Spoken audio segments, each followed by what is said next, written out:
ভারী বর্ষণ ও পাহাড়ি ঢল মাটি করে দিয়েছে সিলেট ও সুনামগঞ্জের মানুষের ঈদ আনন্দ। সুনামগঞ্জের বেশিরভাগ সড়কে হাঁটু পানি। বৃষ্টি মাথায় নিয়ে শহরের অনেক ঈদগাহে জামাত অনুষ্ঠিত হয়েছে। এদিকে সিলেটেও ভোর থেকে 4.5 ঘন্টার ভারী বৃষ্টিতে তলিয়ে গেছে মহানগর সহ জেলার অনেক জায়গা। প্রতিনিধিদের তথ্য ছবিতে ডেস্ক রিপোর্ট। সুনামগঞ্জ পৌর শহরের নতুনপাড়া, বাঁধনপাড়া, উপত্যকা, হাসননগর, উকিলপাড়া, ডিএস রোড, ষোলঘর, শান্তিবাগ সহ বিভিন্ন এলাকায় পানি উঠেছে।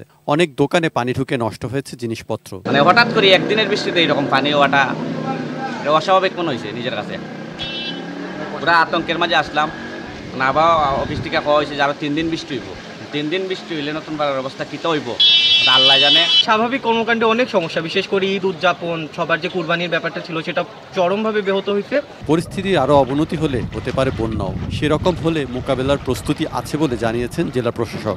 আগামী 3 দিন ভারী থেকে অতি ভারী বৃষ্টির পূর্বাভাস রয়েছে। আমরা জেলা প্রশাসনের পক্ষ থেকে এবং সংশ্লিষ্ট দপ্তরগুলো প্রস্তুত রয়েছে, আশ্রয় কেন্দ্রগুলো প্রস্তুত রাখা হয়েছে, আমাদের পর্যাপ্ত ত্রাণ সামগ্রী রয়েছে। এছাড়া আমরা অতিরিক্ত ত্রাণ সামগ্রীর জন্য মন্ত্রণালয়ে যোগাযোগ করেছি।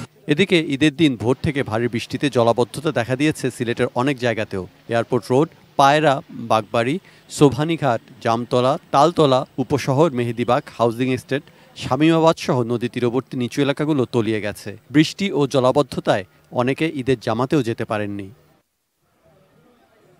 সীমান্তবর্তী গোয়াইনঘাট, জৈন্তাপুর, কোম্পানিগঞ্জ সহ বেশ কয়েকটি উপজেলার রাস্তাঘাটও পানির নিচে। ফলে প্রত্যন্ত অঞ্চলের সাথে উপজেলা ও জেলা সদরের যোগাযোগ একরূপ বিচ্ছিন্ন। Saikat Dasgupta, desk report, ATN news.